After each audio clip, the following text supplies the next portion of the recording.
নমস্কাৰ ৰাইজ আজি আমাৰ অকণমানি জেনিছাজনী এটা ফটোশ্বুট আছে আৰু কিহৰ ফটোশ্বুট কোনে কৰিছে আপোনালোকক জনাম আমাৰ নেক্সট ভিডিঅ' এটাত চাওকচোন তাই ইমান ভাল পাইছে মেকআপ কৰি দিছে লিপষ্টিক লগাইছে গোটেইজনী থাকিব নাই বটা এক্টিং চাওকচোন চকু দেখিছে তাই কেনেকুৱা কৰি আছে খুব ভাল পাইছে তাই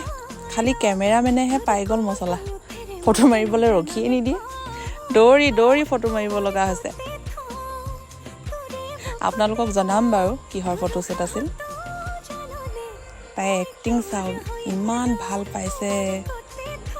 ক'ব পৰা নাই গোটেইজনী চাব দেই ফটো মাৰিব সময়ত তাই কেনেকৈ দৌৰি ফুৰে চাব দেই দেখিছেনে অকণ মানুহে ৰখি নাই দিয়া একেলগে ফটো মাৰিবই নিদিলে ভালকৈ হ'লেও কেইখনমান যেনে তেনে মাৰিলে কেনেকুৱা হৈছে জনাব দেই বাই